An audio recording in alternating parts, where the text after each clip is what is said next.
Hi and welcome back to another video. I always start, I think this is my starting line now, building from afar as I am in the diaspora. Building back home is not that easy. But the good news is we are here on this channel and we're trying to make sure that we look at everything that we know and share.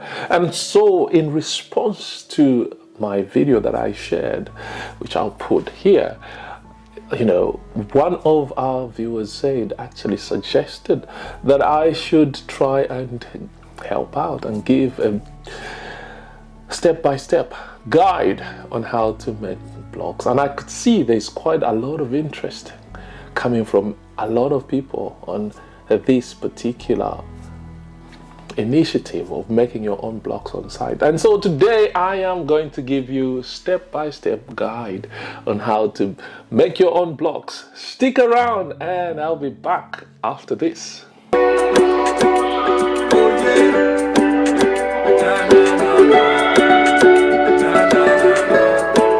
Last time I sang, and I thought, why not jump onto this idea? Now listen to this and let's just you don't have the whole interview in terms of the film back in Africa, and we are building dreams in Africa, and that's what we are doing. So very good. Now, if you look at that, that's more or less like a slab in itself.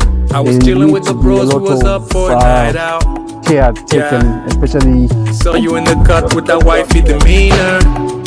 Hey, looking so bored out your mind though. You kinda give me the sign, so conversations became relation. Right, welcome back. If indeed this is the first time you are stumbling on this channel, my name is Kelvin Perry and this is Building Dreams in Africa. On this channel, what we try to do is share, motivate and encourage you guys in the diaspora, just as like myself here in the UK. Build back home. I am building back home in Zambia, doing bits and pieces, and I'll be sharing my experience as I go through the building process. Now, the good news is obviously I've been in the industry for quite a long time, working as a quantity surveyor, and I've shared my experience. But I think it's really important that we come out here and say to you, as I am, to say, you know what, I just try to do as much as I can. Building for myself is quite different from working for a construction company. Yes, it does give me some kind of an advantage somehow, because I know what people are talking about and I know how to maneuver and just get myself around to get those costs. I am a quantity surveyor, like I said, and so cost is really, really important. So if you are interested in what I am talking about, please remember to hit that like, subscribe, and smack that bell. You know what? By doing that, it will help this channel grow and of course motivate me to bring as much content that will help you build your dream house back home in Zambia. Talking about support, please remember to look at this book. I'll put it here on Amazon. This is actually How to Build in Zambia While Living in the Diaspora, and the title of the book is Building Dreams Across Continents. We are scattered all over the continent and we have to build our dream house back home in Zambia. I will share why I'm doing what I do, building back home in Zambia. Right, now let's get on with what I wanted to share. Right, so obviously I have explained to you why I thought this was one of the options that I can go with. Obviously the prices of materials went up and I shared that in my last video, so you can watch that video right here and why I actually ended up making my own blogs on site. And obviously it's really important that in that video, I said I needed to make 10%. Actually, it's close to 20% that I made. If the block is about 12 kwacha to 12 kwacha 15 gwe, so you're looking at about 20%. That is what I've made in terms of savings making the blocks on site. Now, it's really important, and I think when you look at the saving, you get excited and say, you know what, 30 to 40%, that's what Kelvin said. Yes, it is doable, but the key before I get into this is to make sure that your blocks comply with ZS007. This is the standard by the Zambia Bureau of Standards. Everything that you need to do has to comply with this standard. Now, there are a lot of standards around the world that are similar to this, but you can get in touch with the Zambia Bureau of Standards and get a copy for yourself of what is expected of you. This is very, very important. You don't want to make a block that is not strong enough or does not comply with the Zambia Bureau of Standards or ZS007, because that is very dangerous, and obviously you don't want to go that route. And if you want to try and just have a look at what the standards are, you can actually try and look at the BS standard, which sometimes we do use in Zambia. This is the British standards. Or of course you could look at the South African standards.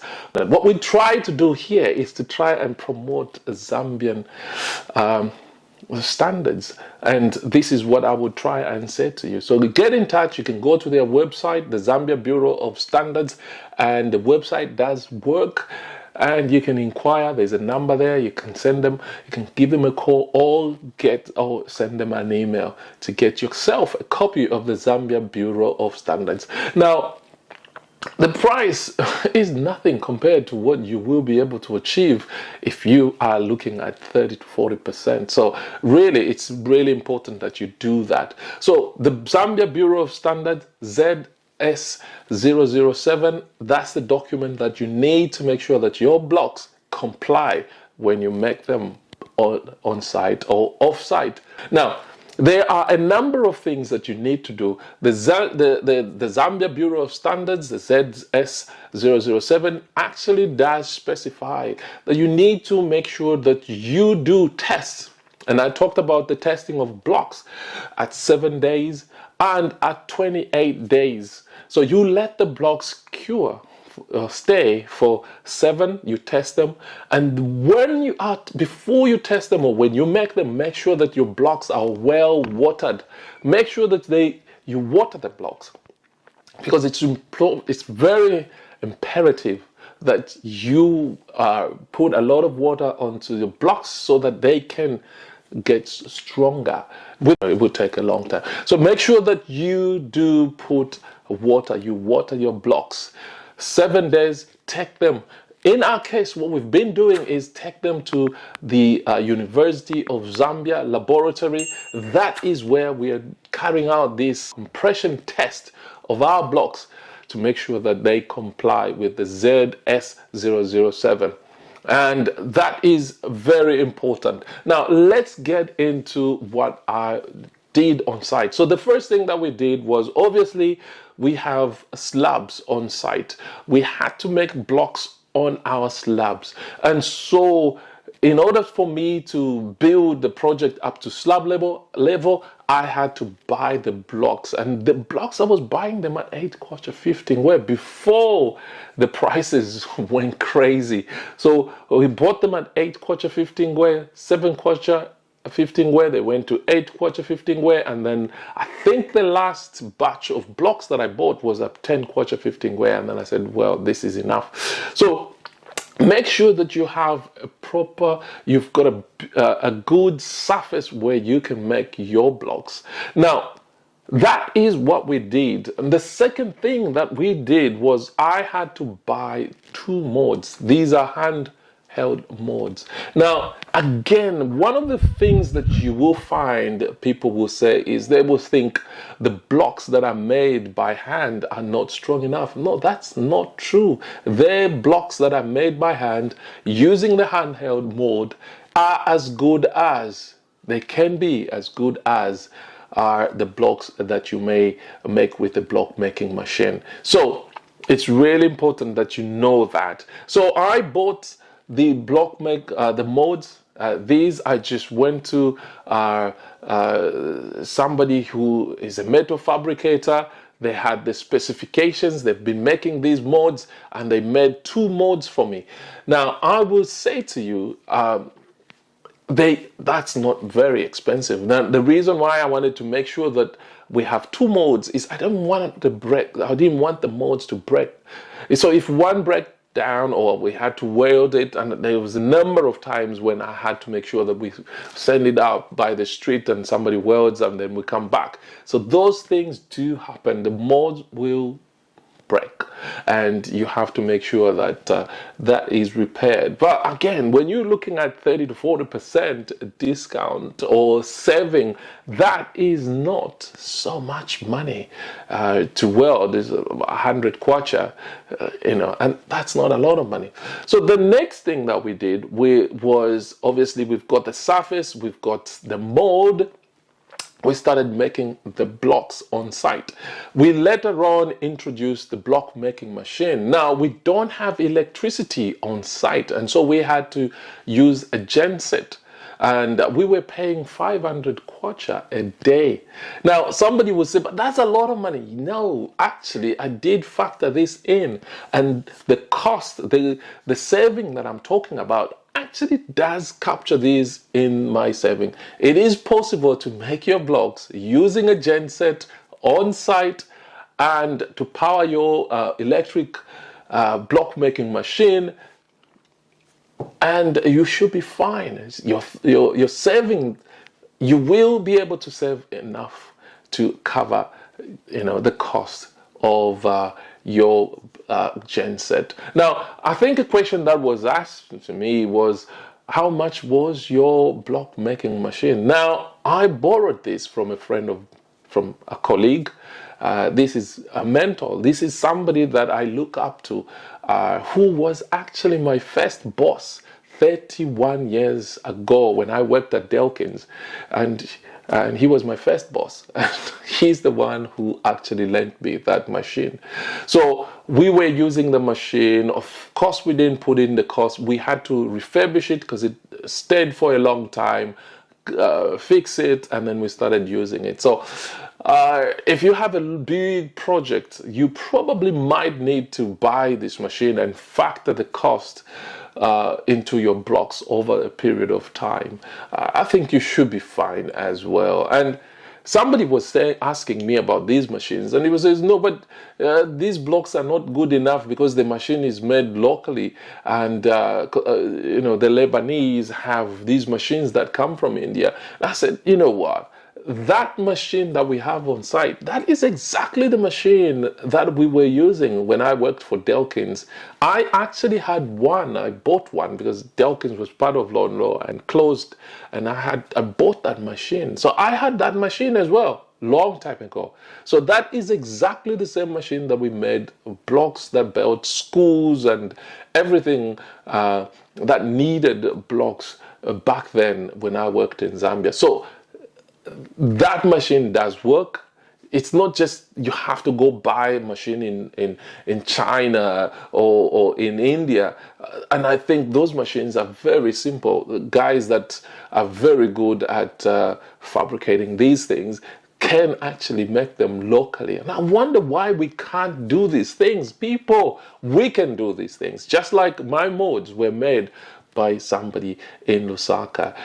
These things can be made. So right now, let's crack on and continue with what I was saying. So we've got the molds, we've got the working surface, we've got the genset, which we've hired, and we hired every week. Over the weekend, we'll send it back. And then we started making blocks. Initially, we started with 4 guys or 3 guys to make blocks, and because of the mix that we were using, which meant that the blocks were very strong, in terms of the number of blocks per pocket of cement was quite low, because I was particularly concerned about the strength, making sure that we comply with the Zambia Bureau of Standards specifications. So the blocks were very, very strong. Now, in terms of the mix, so we had cement, we had quarry dust, and we did put in stones as well. Now, this is, for me, what was really important is, again, as I said, is making sure that the blocks meet the standards. Now, the other thing that you need is you need water. You need loads of water. Obviously, when you mix your blocks, and of course when you water the blocks after they've made the blocks. Now, on site, we have a borehole, and it's got a hand pump because we don't have electricity. And yes, of course, we can use our solar panels, but we're not yet there. We'll build this later on. But we had to install a hand pump, and it works perfectly fine. I will share the cost and the details of installing this in the next video to come. But we have water, very clean water you need to make your blocks. So the things that you need, just to wrap up this video, is make sure that you've got a clean surface to work from. In our case, I've talked about the slabs that we were using. The second thing is you make sure that you have a mold. It could be a handheld mold or a machine, a block making machine. And I've said in terms of, it doesn't need to have power. You can have a genset to power your block making machine, and which worked perfectly fine for us. Make sure that your blocks are regularly tested. Make sure that your blocks are regularly tested. And above all, most importantly, I think, is to make sure that you comply with the Zambia Bureau of Standards 007. Now, that's a very important document. Or if you want to see what is involved in there, look at the BS standard equivalent. You can ask the Zambia Bureau of Standards which BS standards meets that. The BS is the British standards. We still use, I don't know whether we still use the BS standards in Zambia, but those days when I worked in Zambia, we did used to use the BS standards. So just in case you want to see what's involved, what's included, what's covered in the Bureau, the Zambia Bureau of Standards, you can actually just compare that sometimes and get an idea of where you want. Now, of course, once you've got all this done, it's really imperative that you test your blocks regularly. Make sure that your blocks are well watered. Make sure that, you're keeping an eye on how much pockets of cement. Again, the last one I think I must say is obviously making sure that you keep an eye on your materials. In my case, I've always had a camera on site, and I'm always talking to the guys. When something breaks, I'm the first one to know. They will tell me, and they will show me, okay, go there, and then I'll make sure that it's all done. If you want to make sure that you get your 30%, make sure that you get involved. Don't leave this to somebody else to do it for you. Make sure that you do it yourself, and it can be done. I've been able to achieve 20% saving by sitting where I am in the UK and building back home. It is possible. The last thing that I would say is it's a myth, and it's not correct that handmade blocks cannot be strong enough for you to build your house. You can build your house with handmade blocks. They will comply with the Zambia Bureau of Standards ZS007. I've been talking about the Zambia Bureau of Standards because it's very important that we comply with Zambia standards. And whatever we do, we are not making shortcuts. Yes, it can be done. Right, I hope you've learned one or two things from what I've shared. But from what I've talked about, if you feel there's some more stuff that I need to cover, get in touch with me or drop me a comment in the comment section, and I'll be happy to share that information with you. I haven't touched on the mix because obviously it's really important that you start your block making by doing small batches, and you'll be able to work out in terms of the strength. Do a small batch.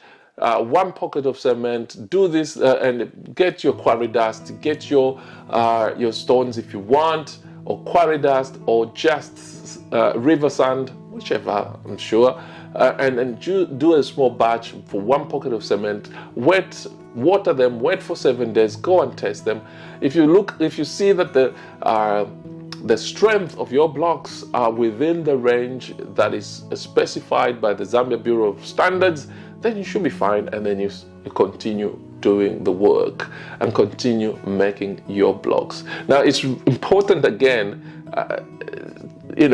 when you are looking at internal blocks have got a range of compression strength that should be achieved, and then of course load-bearing walls as well have that. This could actually mean quite a lot and could save you a bit of money if you keep to these and understand exactly what is required. Now, I'm here if you need any help from me, and drop me a comment in the comment section. I hope you've learned 1 or 2 things from what I've shared, and God bless you, and keep building your dream house back home in Africa. God bless you.